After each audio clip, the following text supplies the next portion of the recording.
Hola, soy Sofía Quinteiro González de la Unidad de Endocrinología Pediátrica del Hospital Universitario Materno Infantil de Las Palmas de Gran Canaria.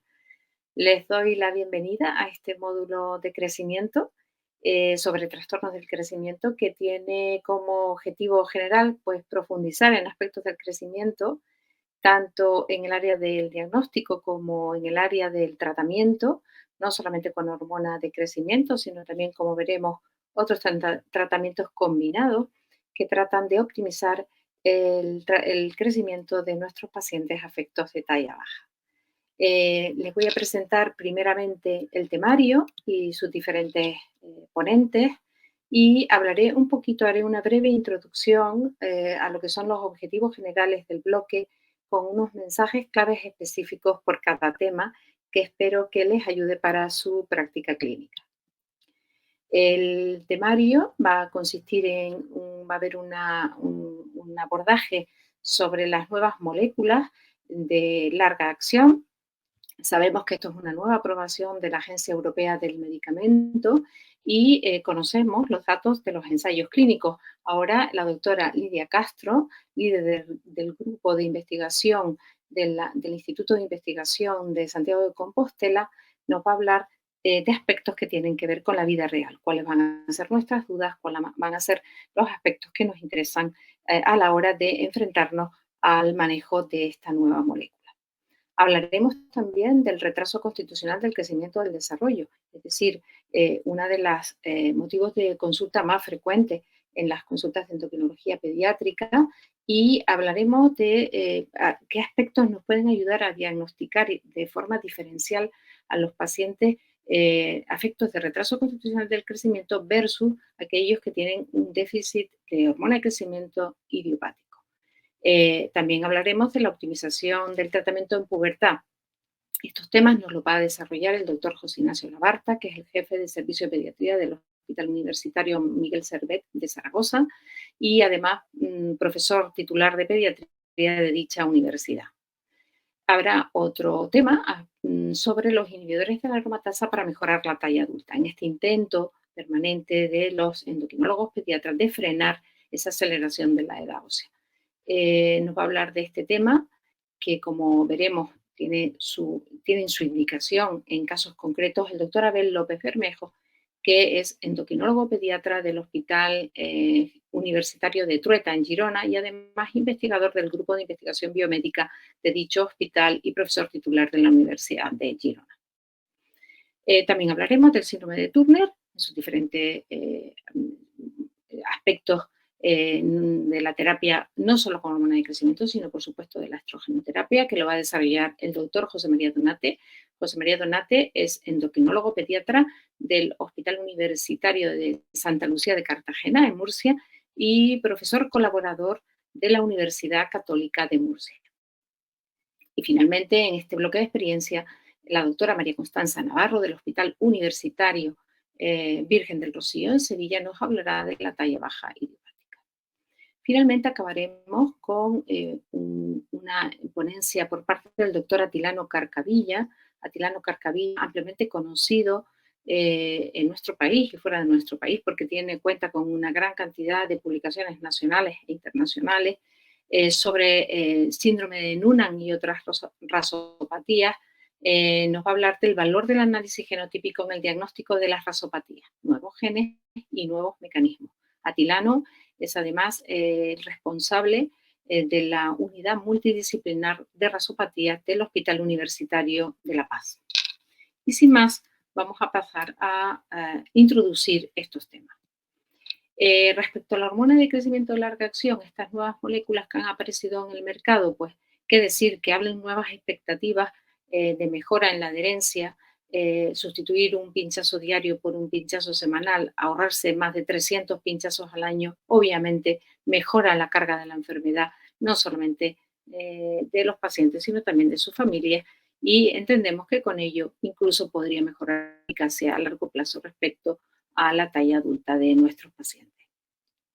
Tenemos dudas pues porque de momento hemos leído mucho respecto a los ensayos clínicos, pero tenemos dudas respecto a las dosis recomendadas con las dos moléculas que ahora mismo hay en el mercado, cuándo debemos realizar una correcta monitorización de los niveles de IGF-1 y cuál es el perfil de eficacia y de seguridad de estas nuevas moléculas.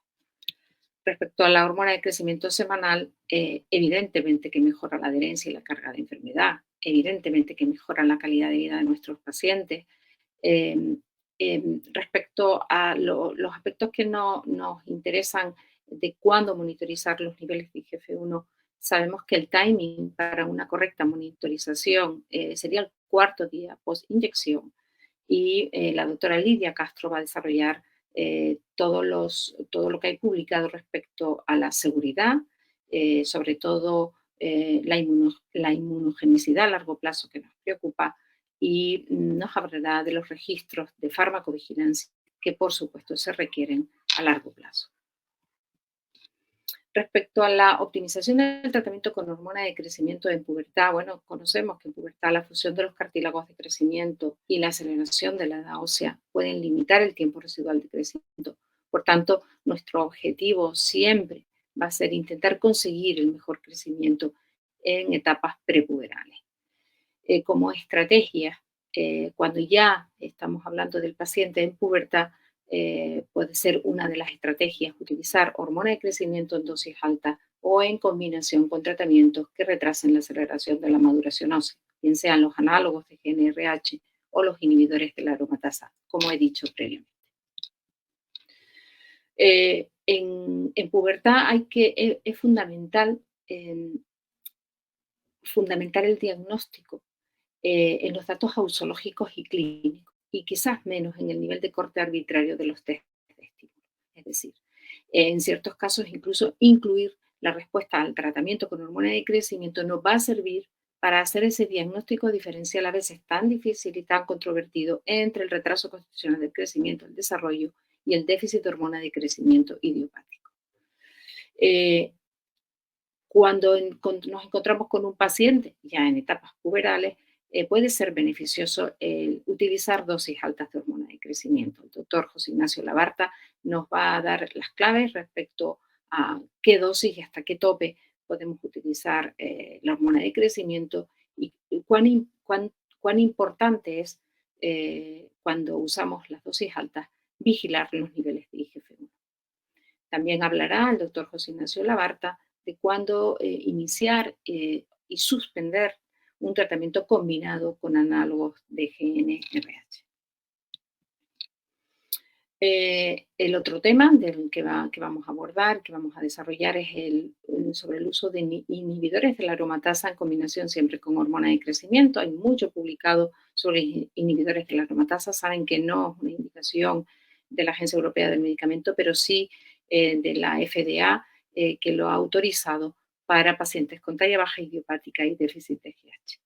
El doctor Abel López Bermejo nos va a hablar de este uso de tratamiento combinado de hormona de crecimiento e inhibidores de la aromatasa fuera del marco de los ensayos clínicos y ya basándonos en la vida real. Los inhibidores de la aromatasa están indicados en varones. Él también nos hablará de que puede estar indicado incluso en mujeres, pero es un tratamiento fundamentalmente para varones con edades óseas comprendidas entre 12 y 14 años, en casos muy concretos que él nos va a explicar. Siempre en combinación con hormonas de crecimiento, con una duración no superior a 2 o 3 años y nunca si la maduración no sea superior a 15 años de edad. También va a aclarar las dudas respecto a los efectos adversos sobre la densidad mineral ósea o la arquitectura vertebral, que, como veremos, parece ser que no están demostrados. Pasaremos luego al bloque de experiencia, hablaremos de talla baja idiopática. ¿Qué decir de la talla baja idiopática? El cajón desastre engloba a un grupo heterogéneo de pacientes en los que no se descubre ninguna causa del hipocrecimiento y que sabemos que en la inmensa mayoría de las ocasiones se corresponden más de un 80% de los casos a variantes normales de talla baja. Pero también sabemos que en ese pequeño otro porcentaje, entre un 10 y un 15%, puede haber patologías o alteraciones genéticas de escasa expresividad clínica. ¿Qué es lo importante respecto a la talla baja idiopática? Que no es un diagnóstico en sí mismo, que se debe seguir profundizando en un diagnóstico con los nuevos medios disponibles, especialmente los paneles genéticos y siempre siguiendo un esquema lógico estructurado. Es necesario agotar entonces las posibilidades diagnósticas para intentar reducir el apelativo de idiopático lo máximo posible. Respecto al síndrome de Turner, vamos a hacer una buena actualización respecto al tratamiento con hormona de crecimiento, cuál es la edad de inicio idónea, cuál es la dosis recomendada, cuál es la pauta de estrogenización, a qué edad, a qué dosis, qué vía de administración tenemos que utilizar mejor que otra. Hablaremos también sobre la vigilancia de comorbilidades en este grupo poblacional y sobre la fertilidad de mujeres afectadas del síndrome de Turner. Sabemos respecto al síndrome de Turner que el inicio de hormona de crecimiento tiene que ser precoz y al menos 4 años antes de la terapia hormonal sustitutiva, que podemos utilizar oxandrolona a partir de cuándo, de los 10 años, si el diagnóstico sobre todo es tardío. Siempre cuando el diagnóstico es tardío, no cuando el diagnóstico de síndrome de Turner se hace en etapas precoces, que sería lo ideal. Y sobre todo porque eso da un mal pronóstico de talla adulta. La importancia que tiene una buena pauta de estrogenización, fundamental a partir de los 12 años y siempre con estradiol transdérmico. Eso nos lo va a explicar perfectamente el doctor José María Donate. Finalizaremos con el valor del análisis genotípico en el diagnóstico de las rasopatías. Sabemos que hay una gran variabilidad de expresión clínica para una misma variante genética, incluso dentro del contexto de una misma familia. Y siempre nos abre unas expectativas de si hay alguna posibilidad de tratamiento con hormona de crecimiento en rasopatías diferentes del NUNA. Sabemos que hay una indicación de hormona de crecimiento para el NUNA, pero ¿qué ocurre y qué pasa con las otras rasopatías? Sabemos respecto a estas rasopatías que las clasificaciones nosológicas correctas de los pacientes son fundamentales a la hora de decidir si son candidatos o no a un tratamiento con hormona de crecimiento, que es complejo el diagnóstico diferencial dentro de estas rasopatías y que es muy importante el estudio genético para guiar el diagnóstico y el manejo de estos pacientes. Como comentario final, en los retrasos de crecimiento de cualquier etiología, la mejor optimización terapéutica pasa por una detección y un diagnóstico precoces, de manera que la indicación de un eventual tratamiento se pueda hacer durante el periodo prepuberal. Cuanto más precoz, mejora la eficacia de talla adulta de nuestros pacientes. Pero que el inicio de un tratamiento en pubertad también requiere de una individualización terapéutica y que podemos optimizarlo en estas etapas de la vida. Y sin más, me despido de ustedes, esperando, deseando que este curso sea provechoso, que les aporte mucho para su práctica clínica y que sea de su agrado. Muchas gracias.